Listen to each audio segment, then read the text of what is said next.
Hi. Ok, alors aujourd'hui on se retrouve dans une nouvelle vidéo dans laquelle on va parler du stress et plutôt de la gestion du stress. J'ai eu l'idée de faire cette vidéo il y a un petit moment parce que j'étais assez stressée au mois de mars et je me suis dit on peut pas rester comme ça Gwen, il faut que tu mettes des choses en place pour que ça aille mieux. Surtout que quand même maintenant j'arrive à déceler ce qui va pas et comment le gérer parce qu'avec l'âge, écoutez, on apprend. Je trouve que le stress est surtout venu dans ma vie à partir du moment où je suis devenue adulte parce que j'avais plus de choses à gérer et que surtout que les décisions que j'allais prendre allaient avoir un impact beaucoup plus grand et que j'allais en être plus responsable. J'ai appris à voir et à déceler un peu ce qui peut m'aider pour gérer ça, donc j'essaie de le partager avec vous, même si pour moi l'émotion du stress c'est quand même assez perso et chacun gère ça comme il le sent. Mais bon, si je peux vous donner quelques tips, pourquoi pas. La première chose moi qui m'aide quand je suis stressée, c'est une chose très bateau mais c'est extérioriser, parce que pour moi le stress, et là on parle du stress en tant que mauvais stress, parce qu'il y a du bon stress pour moi, il y a du stress des fois qui est moteur, qui me donne envie, et puis il y a le mauvais stress qui lui peut faire déprimer, paralyser, se sentir submergé, et on va parler de ce stress là. Ce stress là, quand il est mauvais, j'ai besoin d'en parler et donc j'ai besoin de l'extérioriser, de me sortir de ce truc avant qu'il me revienne dans la gueule. J'ai plusieurs moyens, l'un des premiers c'est d'appeler quelqu'un, l'un des membres de ma famille ou un pote ou une pote, parce que ça me fait du bien d'en parler, de mettre des mots dessus. Et je sais pas, je pense qu'on se sent quand même plus ou moins tous bien après avoir un peu crié ou chialé au téléphone pour expliquer ce qu'elle est pas. C'est un peu comme si on lâchait un fardeau et qu'on s'en débarrassait, qu'on en donnait au moins une partie à quelqu'un d'autre. Et je trouve que ça fait du bien, mais ça résout pas tout, parce que des fois c'est quand même tellement quelque chose de gros que ça a tendance à nous envahir. Même si on en a parlé, ça reste là, on le rumine, on le broie, et donc ça ne suffit pas toujours d'en parler et juste de l'extérioriser, mais en tous les cas en général c'est l'une des premières choses que je fais pour commencer à m'en débarrasser. Ce qui me fait du bien souvent, c'est de m'aérer l'esprit. Pour m'aérer l'esprit, il y a pareil plein de choses qui marchent. D'ailleurs en parlant de marche, je vais marcher souvent. Cette vidéo sera illustrée par moi qui fait toutes ces choses pour me déstresser, et donc je vous laisse avec un de ces extraits. Ça va pas au niveau du moral, ma solution préférée c'est d'aller marcher. J'adore faire ça, j'en ai besoin, ça me permet d'extérioriser. En plus là il fait beau. Vous amenez avec moi dans une petite balade à Paris. Non seulement ça m'apaise, j'ai l'impression d'y voir beaucoup plus clair à la fin d'une balade. Et je sais pas, ça me fait du bien juste de marcher, j'ai l'impression de physiquement avancer quand des fois mentalement dans ma tête j'ai l'impression d'être bloquée. On part pour une petite balade ensemble ?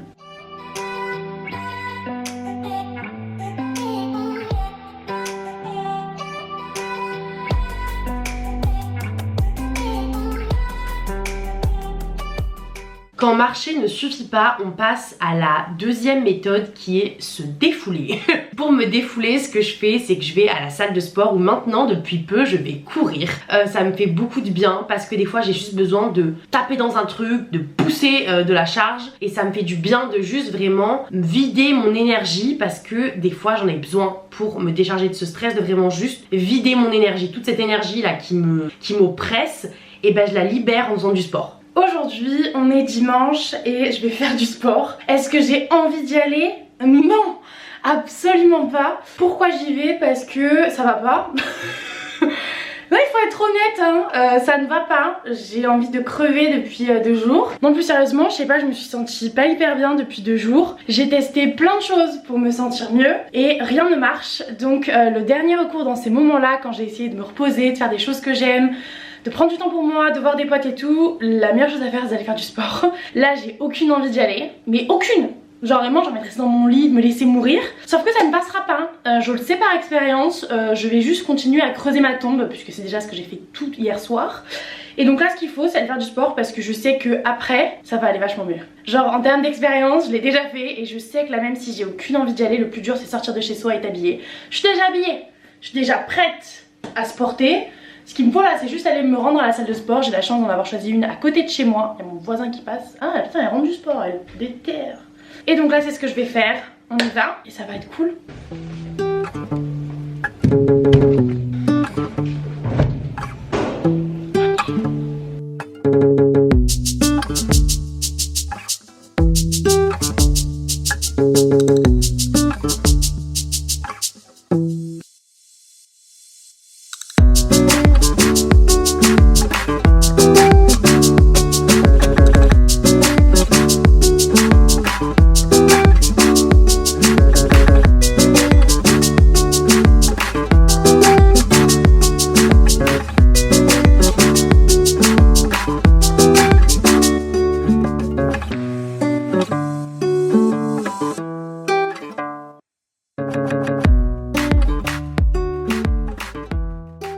Ça va vachement mieux. C'est passé hyper vite. J'ai dû y rester 1 heure et quelques, je pense. Ça va beaucoup mieux. Voilà, c'était exactement l'état dans lequel je voulais être. C'est-à-dire ça ne s'explique pas, rien dans ma vie n'a changé entre il y a 1 heure et maintenant. J'ai pas appris une nouvelle révolutionnaire. Mais moi je me sens mieux. Là j'ai fait donc 30 minutes de cardio. Donc j'ai fait la technique que Anna Hervère a beaucoup propagée. C'est-à-dire le 15-35. Genre tu mets une pente à 15, tu cours à 5, enfin tu marches à 5 km/h pendant 30 minutes. Genre je sais que quand c'est ça ou quand je fais une séance de HIIT ou quand je cours sur le tapis, genre j'en chie un peu, mais c'est la partie où je libère, enfin genre où là c'est que moi qui travaille mon corps et mon esprit il black out. Et après j'ai fait un peu vite fait de la muscu et quelques abdos et puis voilà. Moi c'était pas une vidéo muscu hein, donc vous attendez pas ce que j'ai filmé, c'était déjà, je vous ai pas tout filmé mais pas une workout routine hein, que je viens de vous filmer, c'est juste moi ce que j'aime faire. Et surtout j'aime pas me prendre la tête avec le sport, je le fais parce que j'en ai besoin et ce que j'aime, je me force pas, y a pas d'objectif derrière, voilà. À retenir, faire du sport, ça redonne le sourire. Des fois c'est une méthode plus douce que j'ai besoin d'employer et donc je décide de juste me ressourcer. Pour me ressourcer, il y a plusieurs choses qui peuvent marcher. Passer du moment avec des proches, mais souvent en petit comité parce que pour me ressourcer, il faut qu'on me donne de l'énergie, pas que j'ai à en donner. Donc rarement aller en soirée avec plein de gens que je connais pas ou m'entourer d'une grosse foule, ça m'aide rarement à me ressourcer parce que je vais donner de l'énergie.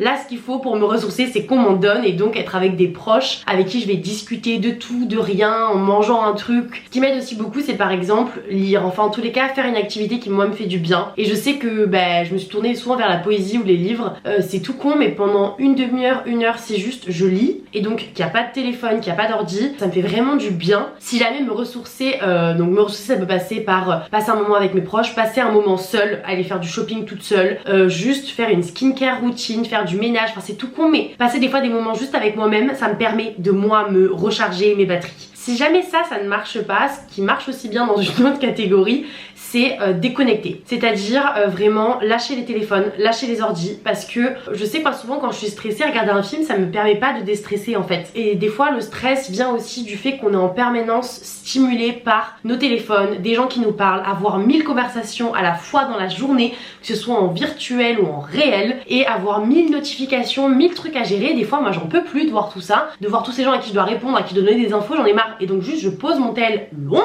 et mon ordi loin et je dis ciao. Et là en général j'ouvre un livre de poésie et pendant 1 heure je vous promets que le temps s'arrête et que j'ai l'impression d'être vachement ressourcée après ça en fait. Et des fois aussi pendant que je lis ça me rappelle plein de trucs que j'avais à tout parce que j'ai le temps de m'écouter. Ça laisse de la place pour cette petite voix en moi qui a besoin d'exprimer des choses, de s'exprimer. Parce que je pense que tout le temps on est stimulé en mettant des podcasts, des vidéos en fond, en écoutant de la musique, mais du coup ça laisse peu de place à la petite voix qu'on a. Je sais que j'essaye de plus en plus de me forcer à passer des moments sans stimuli extérieur, c'est-à-dire même quand je suis seule chez moi et que croyez-moi c'est la loose de rien faire, j'essaye des fois de manger sans écouter quelque chose, que ce soit une émission ou un podcast ou une vidéo. J'essaye aussi des fois de marcher maintenant sans musique et je vous promets que ça a changé beaucoup de choses. Maintenant quand je fais une balade où j'écoute rien, ça me permet de beaucoup plus me reconnecter à moi-même, de me ressourcer, de m'aérer l'esprit, de faire tout ce que je vous ai dit parce que j'ai pas de stimuli extérieur. Et je me suis rendu compte que en fait ça me stressait d'avoir en boucle des trucs dans les oreilles. Pourtant c'est un truc que je kiffe, écouter des podcasts, regarder des vidéos. Mais quand c'est en boucle continue que quelqu'un te parle, c'est épuisant, éreintant et on n'est pas fait pour. Ce qui marche aussi pas mal, c'est que des fois il y a un stress qui me fait plutôt générer des angoisses. Et dans ces cas-là, ce qui marche bien, c'est de zone out et donc de juste se reposer et de dormir. Moi je sais que je suis assez connue pour ça auprès de mes potes. Des fois, j'ai juste besoin de dormir. Et donc je fais des siestes, peu importe l'heure de la journée. Rien à foutre qu'il soit 18 h et que soi-disant il fallait pas faire de sieste. Moi vraiment, des fois je suis au bout. C'est-à-dire je sens que je vais m'écrouler. Et donc je fais une sieste de 18 h à 21 h. Et des fois après oui, j'ai du mal à me rendormir et tout. Mais c'est pas grave parce que vraiment sur le moment c'était nécessaire que je dorme. Fallait pas que j'attende 1 heure de plus, fallait juste dormir. C'est dur des fois de s'écouter parce que typiquement 18 h c'est pas 1 heure pour faire la sieste. Mais moi j'ai appris à dire on n'en a rien à foutre. Si j'ai besoin de dormir, je dors maintenant, pas dans 3 heures. C'est maintenant que j'ai besoin de dormir.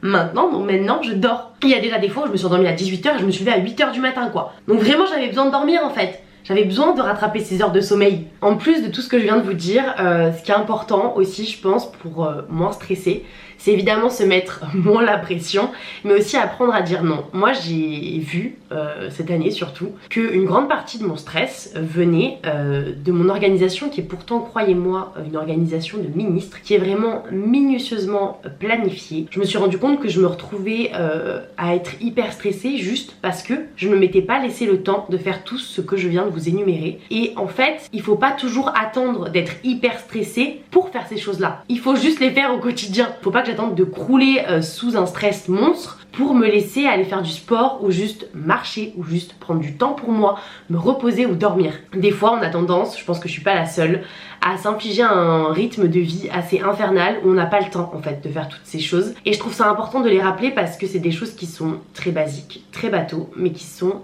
je pense quand même cruciales dans notre quotidien et qu'une fois qu'elles sont implantées, ben, on est moins sujet à ce stress ambiant et je pense qu'on vit quand même bien mieux et bien plus longtemps en étant moins stressé au quotidien. Donc voilà, j'espère que toutes ces petits tips et illustrations vous auront aidé et que vous pourrez peut-être vous en inspirer pour les appliquer au quotidien. Si jamais vous avez d'autres conseils qui vous aident à gérer votre stress, n'hésitez pas à les mettre en commentaire, c'est vraiment un espace fait pour. Et voilà, n'hésitez pas à me dire comment vous sentez et comment vous arrivez à gérer plus ou moins votre stress. C'est pas facile et je suis pas là non plus pour vous mettre la pression de comment gérer votre stress, puisque c'est déjà un stress en soi, donc on va pas se mettre la pression.